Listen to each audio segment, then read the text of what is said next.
जय श्री कृष्ण, जय माताजी। केम छो बधा मजामां? तो स्वागत है तमारा बधानो आजना नवा विडियोमां। अने जो मारा मीसूबेन ने प्रिंसभाई सवारमां उठी गया अने स्कूले जवा माटे तैयार थाय छे। मीसूबेन ने जवारवा छे 2 ચોટલા। केम मीसूबेन?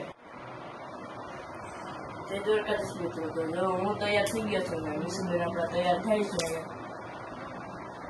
મીસુબેન ને પણ તૈયાર થતા હે ને સવારે વહેલા ઉઠે ને અડધી કલાક તો જોઈએ બાકી વધારે મીसूबेन ने વાળ ઓરાવામાં વાર લાગે। કાવ્ય તારે શું હોય? તારે કાદાત્યો ફેરવી લીધો?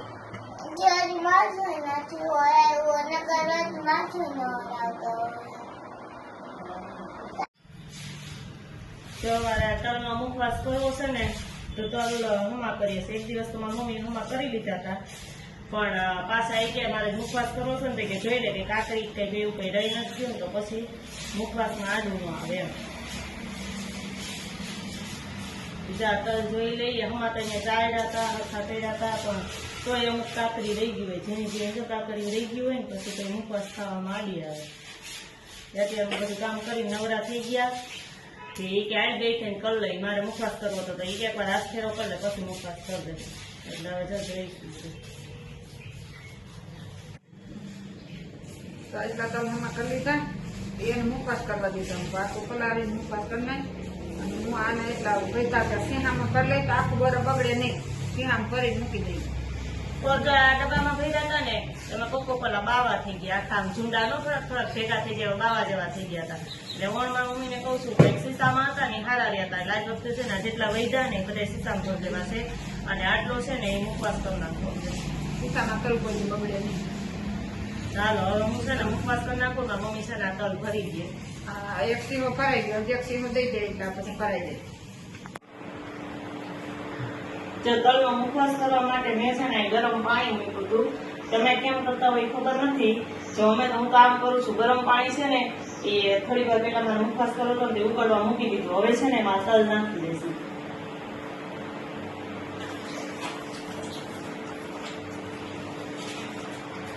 એટલે ગરમ પાણીમાં છે ને આ તલ આપણે નાખીએ ને એટલે તલ છે ને એકદમ ફૂલી જાય અને એની જે ઓલી ફોતરી હોય ને ઉપર એ ફોતરી છે ને ઉકળી જાય।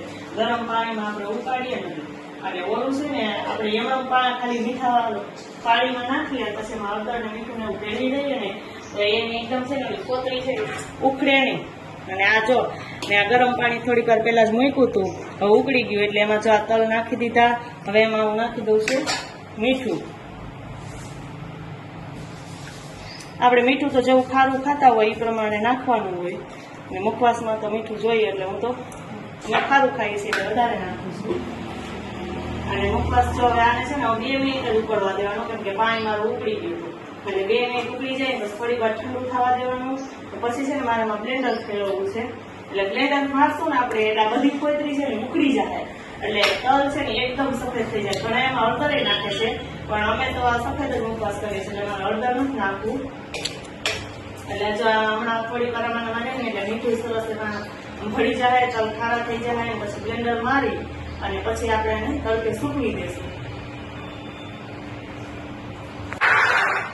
જો આપણા તલ છે ને એ થોડીક વાર આપણે એમ ગરમ પાણીમાં રહેવા દીધા હતા એટલે સરસ છે ને એકદમ પલળી જાય અને પોચા થઈ જાય, ફૂલી જાય। તો હવે આમાં છે ને આપણે મારી દઈએ બ્લેન્ડર।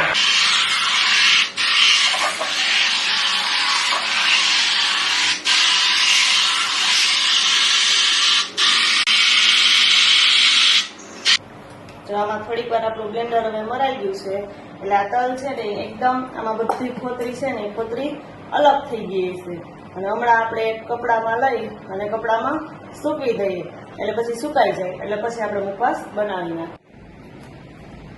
જો આ તલ છે ને મેં તડકે ખાટલા ઉપર એક સાડીનો કટકો પેલા પાથરી દીધો હતો અને હવે એના ઉપર જો આ બધા તલ નાખી દીધા છે એટલે પાણી છે ને નીચેમાં હતું એ નીચે નીકળી ગયું અને પછી જો હવે આ તલ છે ને આપણે સુકાવા દઈએ। તમે જોવો છો તલ એકદમ કેવા સરસ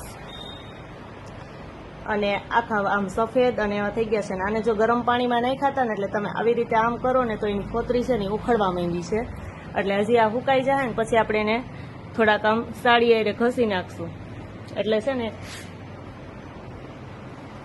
એ એકદમ એની બધી ફોતરી છે એ ઉખડી જાય। હવે આપણે થોડીક વાર તડકે ફૂંકાવા દઈએ. 2 કલાક કેમ ફૂંકાશે ને તો સરસ થઈ જાય. જે આપણે સવારે આ તલ સુકવવા માટે મૂક્યા હતા ને એ અત્યારે જો હવે આપણે મુખવાસ તલ શેકવાનો વારો આવ્યો છે તો તલ શેકી દઉં હું. આખો દિવસ પછી ટાઈમ નહોતો આવ્યો, બીજું કામ હતું ને એટલે તો તલ એમને સુકાવા દીધા. પછી હવે અત્યારે જો મુખવાસ બનાવું છું, તલ શેકું છું. અત્યારે ઘડિયાળમાં 7 વાગ્યા છે. હમણાં રસોઈ તો વહેલી હોય એટલે રસોઈ બધી બની ગઈ છે અને હવે જો ટાઈમ મળ્યો ને એટલે તલ શેકી લઉં છું. તલ જો આવી રીતે શેકવામાં થોડા તલ નાખવાના અને પછી જ આમ કપડેથી હલાવતા જઈએ ને એટલે બધાય તલ છે ને એકદમ સરસ ફૂલી જાય. થોડા નાખીએ ને એટલે બધાય છે ને શેકાઈ જાય અને ફૂલી જાય.